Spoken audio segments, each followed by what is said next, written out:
Yo, what's up? So I just finished Obi-Wan episode 1 and 2. And I've got to say, Ewan's acting is just still amazing. Like, he literally portrays Obi-Wan's, trauma really so well, in his voice especially.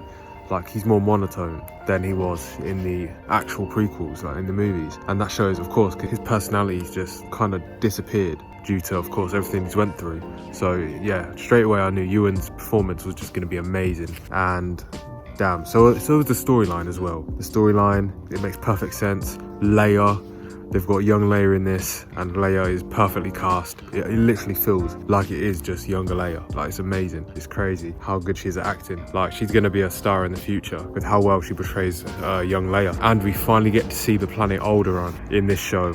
Like, everyone's wanted to see Alderaan properly. We've had like one shot of it in the movies, I think, and it's just so good. It's one of the best looking planets in Star Wars, and it's just probably the most chilled. It looks like heaven, kind of, in the Star Wars universe, which makes sense because Leia is like she's a positive person, a strong person, and it's just one of them places you would love to live, I guess, if you're in that universe. And we get to see what the rooms are like. We get to actually walk around in Alderaan and also see the nature as well. Big white buildings, kind of like skyscrapers as well, with just nature all around it. It is really beautiful. But so, Reva, a lot of people had a problem and they thought Reva was going to be really bad in this show, and I'm not going to lie to you, she's not bad.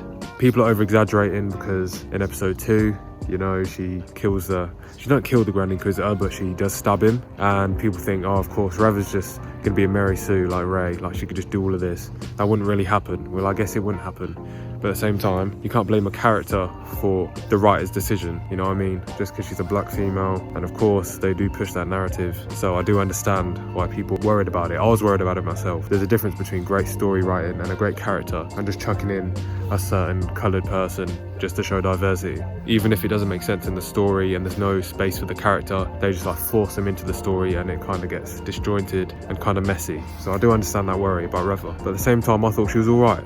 I thought she was actually not too bad of a character until the end, when they kind of make her do too much. She gets to make a lot of decisions, and she's the one, spoiler, just for like 5-10 seconds I think, so if you want to click off you can click off, but yeah, she tells Obi-Wan that Vader's alive. She's the one to do that. I think they could have done that differently, 100%. Like, that's not how I wanted him to find out, and I feel like there was so many other ways, better ways for him to find out, without this new character that we've just met an episode ago having that big of a factor into Obi-Wan finding out about Vader. They're the two biggest characters in Star Wars, and this random girl, we don't even know why yet, how she knows, so it depends on that as well. But if she found out that Vader is Anakin in a good way, then it might be okay. Like, it might be a good way of letting Obi-Wan know.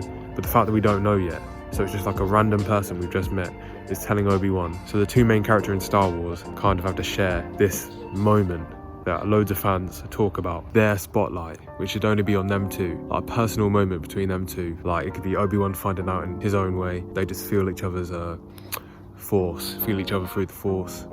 Sounds kind of mad when I say it like that, but you know what I mean. And then it's like switching between their facial expressions, maybe Anakin in the bacta tank, so we actually get to see his reaction to feeling Obi-Wan's force powers. But no, they had shared the spotlight with Reva, a new character that we don't really know very much, so I didn't agree with that anyway. So yeah, that's that. But overall, Reva's not that bad of a character in my opinion, at least yet. There's a lot of story to tell with her. We saw her at the start. First of all, I forgot to talk about that. We saw a bit of Order 66 at the start, what was amazing. The choreography was way better than the sequels fight choreography, because that Jedi was putting in some work on them stormtroopers. So yeah, that was also amazing. And yeah, that was just an amazing scene. I thought we were going to see Anakin, but I think that's too soon. So yeah, but that was a great scene. But yeah, like I was saying, Reva, we saw her at the start during Order 66 as a kid. So yeah, that kind of gives us an insight to Reva's motivation for our character in this show. And I think it has great potential if they do it right. At the moment, they've given her some big decisions to make and given her a lot of spotlight so soon in her Star Wars journey. So yeah, we'll just have to see. I know a lot of people have problems with her. I don't think she's that bad right now, honestly.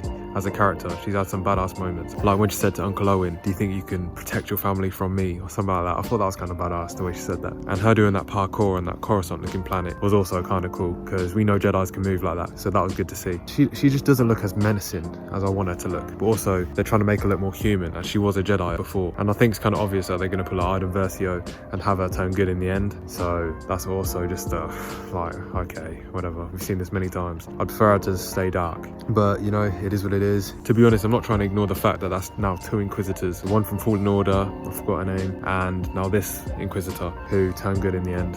So, you know, it is what it is. Their storylines are not really that much different, but, you know, I guess there's no other storyline that you can give an Inquisitor. So that's that. Yeah, I just hope they handle the rest of this season well. Obi-Wan's amazing.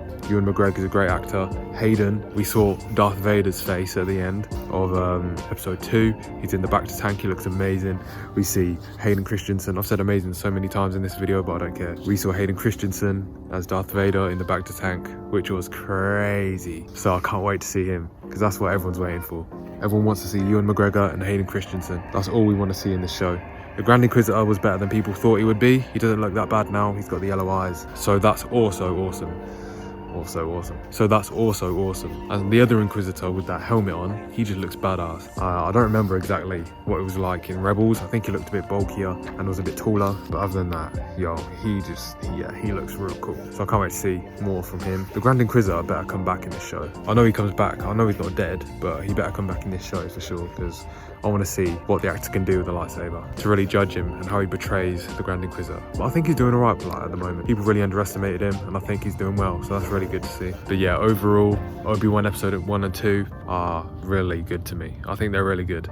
So hopefully the rest of the show carries on that way. We haven't even seen Vader yet, but it's going to get even crazier than we've already seen, hopefully, and it could be an iconic show, as iconic as the prequels. So yeah, what do you guys think? Put it down below. I'd love to hear your opinions. And yeah, if you've watched all this way through, I appreciate you for listening, and I want to hear what you've got to say now, to see if we agree or disagree on certain parts of the show. Do you like Reva as a character? Let me know. So I'll see you on the next episode, and peace.